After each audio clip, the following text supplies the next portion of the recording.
Next, we're going to be taking a look at building an event.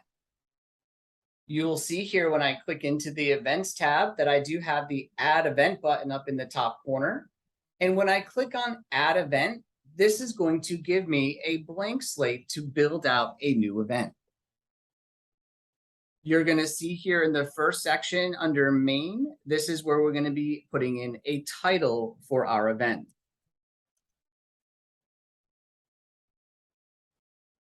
Next, you're going to see a box that says Visibility. Your options here are private and public. And all this is going to do is if you mark it as private, Premier Virtual will not take your event and share it on any social media or affiliated websites. If you mark it as public, it does give Premier Virtual the permission to share the event, including social media and affiliated websites. Now, the event banner image. When we look at an event from a job seeker perspective, you're going to see this is a lobby of an event looking at it from a job seeker view. This right here at the top is called the event banner image. You get to customize this with any information that you would like, whether you want to share some spotlight space here with partnerships or sponsors, or if you just want your logo up there in some text, you will create whatever you would like for the event banner image. Now, when you come in here to the change button, this will then take you to your files, and then you can come in and select your event banner image. Now you're going to see here that you do have also a zoom in and zoom out capability. So if I wanted to make my banner just a little bit, my text a little bit bigger, I could zoom in. Or if maybe the image just didn't fit quite right and I needed to zoom out, you do have that capability by using the zoom feature. Going to go ahead and upload my image. And now my banner image that goes above my lobby has now been added. Now, you as the host get to ask what we call job seeker registration questions.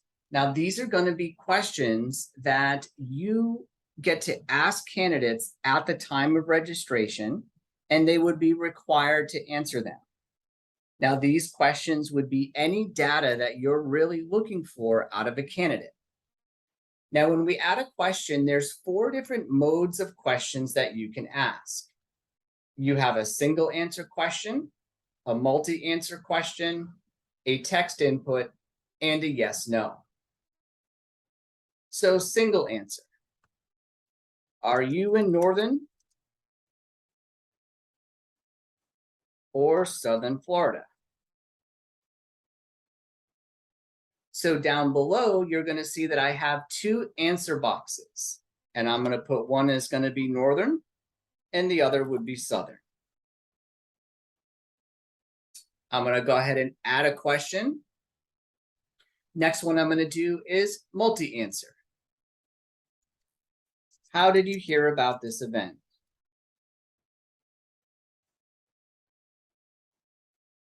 Now down below, you're going to see that I have only 2 answer boxes.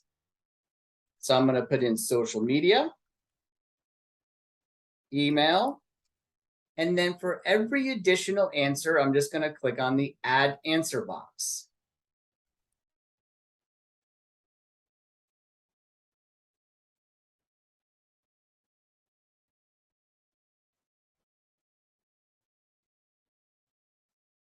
Okay.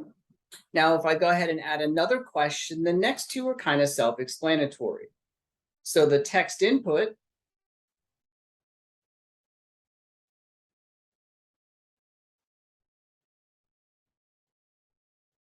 the text input is going to require that candidate to type in a response. And then the last one is going to be a yes/no.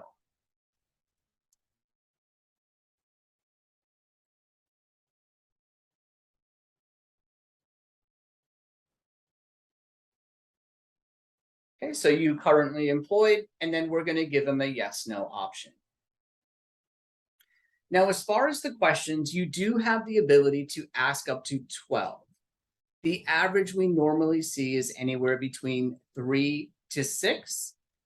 Sometimes candidates can get a little tired at answering questions, and we don't want them to bail on your registration. So just keep that in mind when you're building out your event. So next we come to video interview questions. Now, because we built an interview set off here into video interviews, it will be available for me now in the drop-down box. So when I come in here, I can come through and find the one that I created, and then I can go ahead and add my video set. Now, once again, in order to add a video interview set, it must be created first through the video interviews off to the left-hand side. Now, as far as the video interview questions, we cannot make these mandatory for candidates to answer, but they will be presented a box that will pop open after they have already registered to take advantage of the video interview. Down below, we have the lobby background image. Now, we have a list that you can pick from, or you can upload your own. If you are uploading your own, that would be a 1200 by 650 pixel image. And I do not recommend having any text or welcome messages or anything on the lobby background image. Keep in mind that the booths will be sitting on top of this image, and you don't want any text or words in the back kind of confusing the candidate. You also have the ability to choose from our list. So we have a wide array of different backgrounds that you can come in and pick from. And you can go through our list, and if you see anything you like, you can most certainly use ours. Or once again, you still have that ability to upload your own. I'm going to go up to the top right. This is where we're going to be setting the time zone. So you'll see here, you can select your time zone and then the live time of your event. Now you'll see when I click into the start time, it is going to open up a calendar, and then I can come in and I can put in the start times and start dates of my event. So if I wanted to change the time, I'm just going to move the clock around, press OK, and my start time is in. If I want to put my end time in, press OK, and now my end time is in. Now, Premier Virtual does offer a feature called Early and Late Access. And what this is if you choose Early Access and you check off this box, you get to select a time that your lobby will open to candidates. Though no recruiters will be there to talk to them, the candidates will be able to go in and preview companies, preview jobs, submit resumes, and kind of get a plan for event day. Now, when I click here into early access, I'm just going to come in and then select my date. And I'm going to keep it for the same day, but I'm just going to open it up 1 hour earlier so that my candidates can get in and take a look around. Now, the late access is the same functionality. If you choose not to use the late access, the event will end at 5 p.m. on the 28th, but we never just shut the lights off on an event. So what that means is that any candidate that is in the event will be able to stay in the event and continue conversations that they have going on with recruiters. We just don't allow any new candidates to enter once that end date and time has come. Now, if you choose to use the late access, this will allow candidates to come in after the event is over, still visit booths, still drop resumes, but once again, there will be no recruiters there, so they will not be able to speak live with recruiters. So I'm going to make my event here open one additional day, 24 hours later, so that those candidates that maybe are working during the time of my event can still come in and take advantage of the event. Next, we're going to look at restricted access. Now, this is going to be if you select either of these boxes, it is going to allow a company or an attendee to build their booth or profile, but it's going to be held in a pending status until you, the host, approve them. So let's just take, for example, that maybe you're charging for booth space and you don't want to hold up your companies from building out their booths. They can actually go through the registration link, build out their booth to completion, and they'll just be held in a pending status until you receive payment. For my event, I'm going to uncheck the attendee and just leave the organization. Now, attendee list reveal. This is a new feature that we have added. And what this is if you check off this box, what's going to happen is 24 hours before the event is going to begin, in the recruiter booth, and I'm going to show you that right now, you will see this tab called register. So this is going to provide your companies with a list of every single registered candidate that has registered for this event. Your recruiters can come in 24 hours ahead of time. They can search out the candidates by experience. So maybe I'm looking for a sales associate. I apply, and you can see that filtered down to just these 5 candidates. Now I can come in as a recruiter 24 hours ahead of time and say, hey, you know what?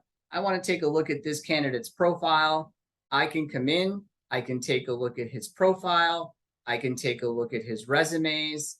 I can see his experience. And if this candidate really seems like a good fit, I can also invite him to my booth.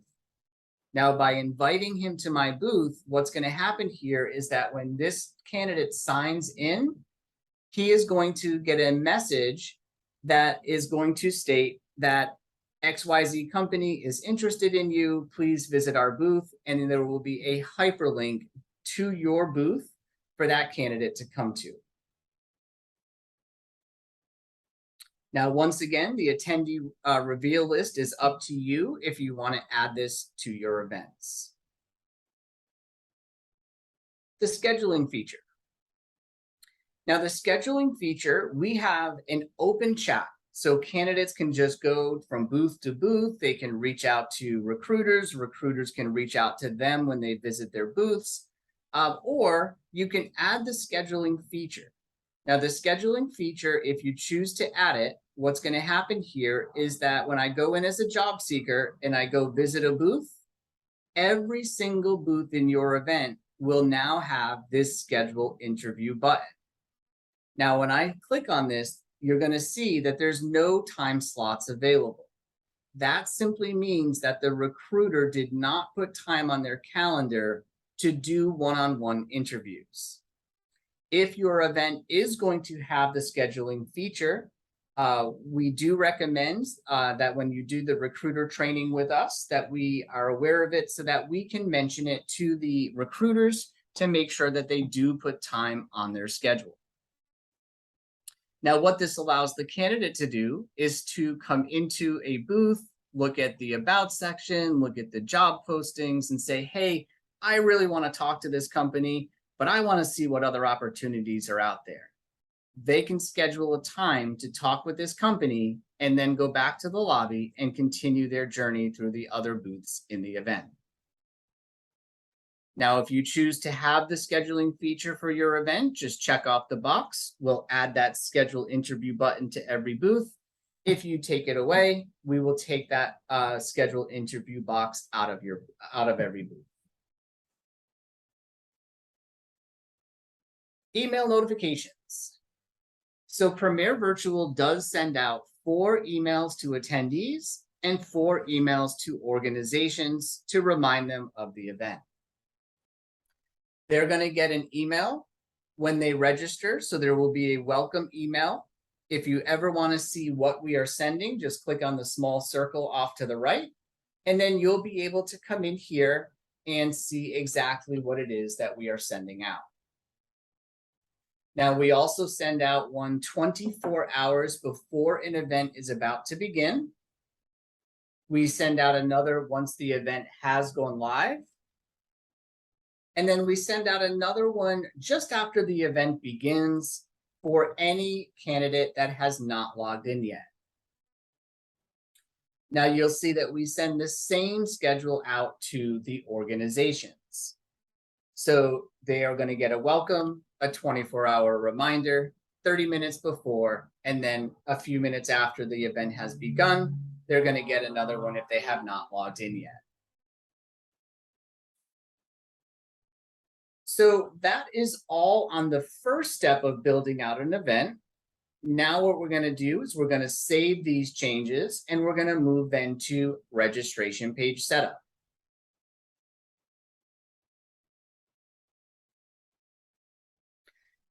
Now, registration page setup. This is going to be your time to get messaging across to candidates as they come to your registration page, as well as organizations. Now you're going to see here, I'm going to show you first a registration page so we kind of know what it looks like and what type of information that we will be adding. You're going to see here on the registration page, there's a graphic image off to the left. This is going to be what I usually call the title page or the flyer for the event. This will be on both the job seeker and organization registration page. On the opposite side, you're going to see an event timer and a schedule, and this will automatically populate based off of the start dates and end dates of your event. But we want to pay attention here to the middle section under information. Now, under information, this is your chance to get direct messaging across to your job seekers and organizations.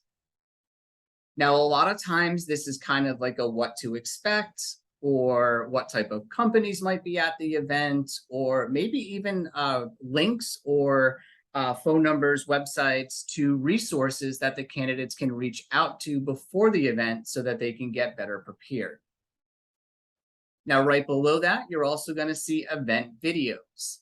Now, you have the ability as the host to add up to 10 YouTube videos to a registration page. Now, these can be our training videos. They could be videos about your organization. It could be videos about how to complete a proper resume, whatever you want to add in here. But I will point out that they must be YouTube videos. So when we go back to the host account here in the registration page setup, we're going to look here under the description for attendees. So this is going to be where you get to put in your welcome message to job seekers.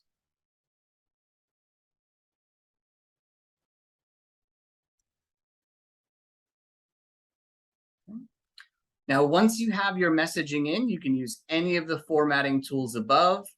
And then down below is going to be your YouTube videos for attendees.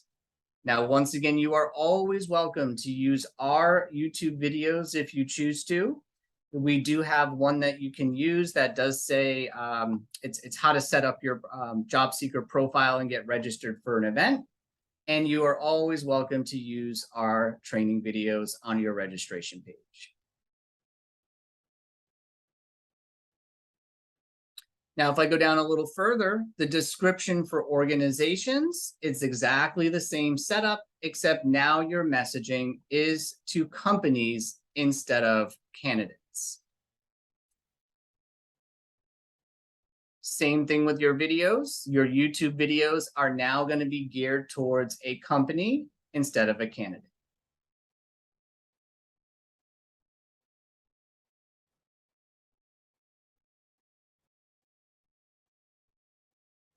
Okay, so now once we have our registration descriptions done for organizations and attendees, we're going to go back to the top here. And now we're going to add our registration page graphic image. Now, this is an 800 by 800 pixel image, must be in the form of a JPEG or PNG. Click on the change.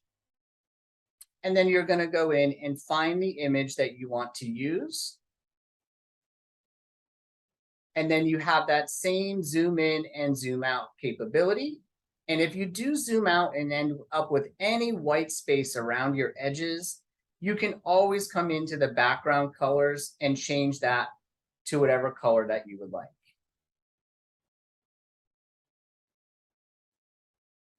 Now, right below the registration page image, you're going to see a section called required fields.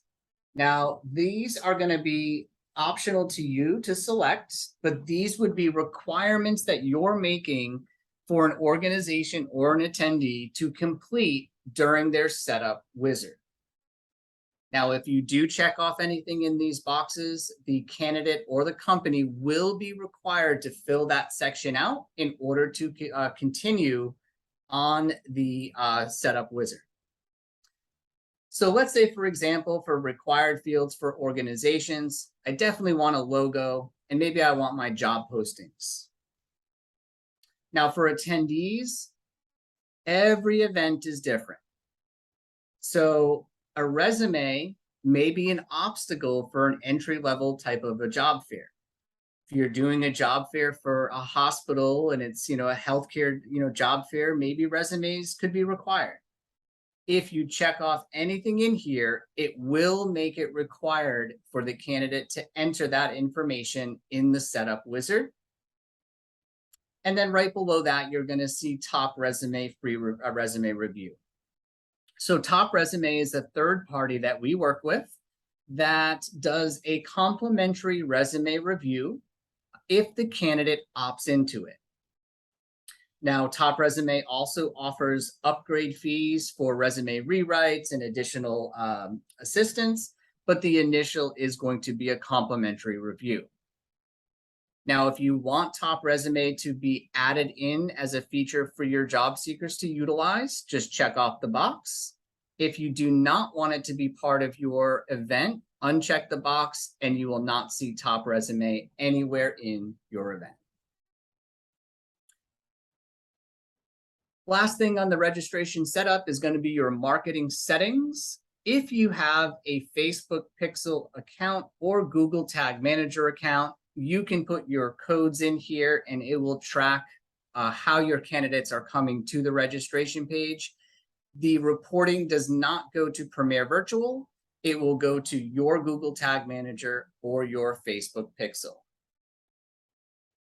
Going to save our changes. And then we'll move on to the last step, which is going to be managing categories.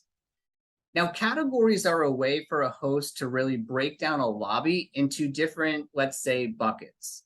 Now, that could be things broken down by regions. It could be things broken down by occupation titles.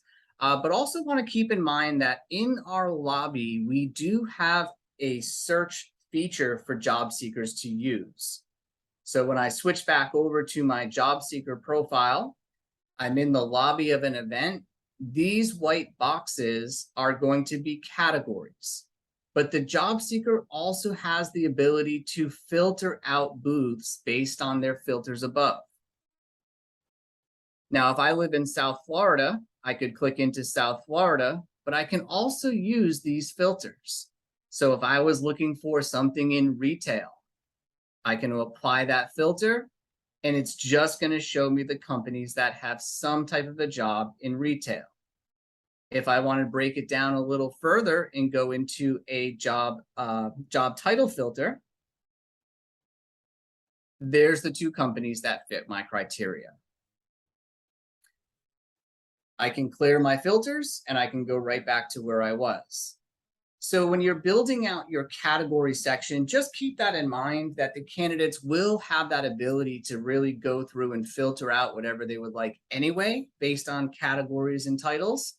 But we'll go back in here to the host account and I'll just show you how to build out the categories. If you choose to have no categories in your event and you just want the job seekers to come in, see all of the company logos displayed, you would just be done at this point and you would publish your event. But let's say that you wanted to put in two categories. I just want to divide things into Northern and Southern Florida. I'm going to click over here into the lobby plus sign, and then I'm going to name my category. Now you're also going to see there is an option here for you to put an image in instead of using our white box with black lettering. You could put an image in here that says Northern Florida. If you do want to use an image, it's a 300 by 150 pixel image. And then once again, it must be a JPEG or PNG. But I'm going to go ahead and submit that one in. And you can see now that I have a category here, Northern Florida. Now, maybe I wanted to add one more that says Southern.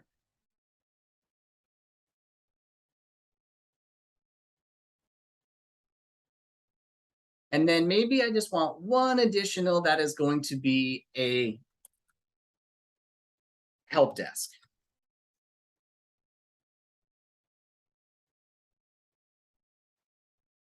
So my categories are now created, but under this help desk, I want to go ahead and make a subcategory under help desk. So maybe I want to do something in here that is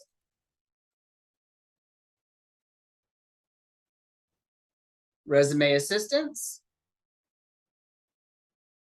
And then maybe I want to come back to help desk and add one more that says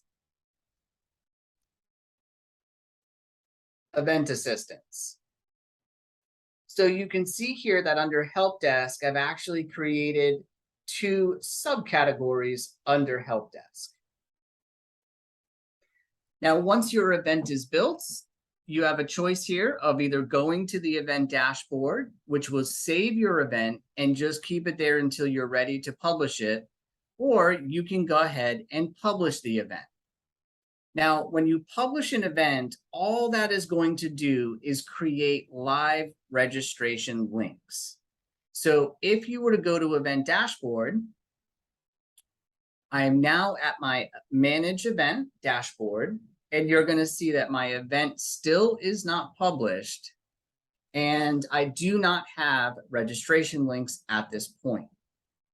Now, if you do publish an event, it does not mean that you can't go back in and make any changes or edits to that.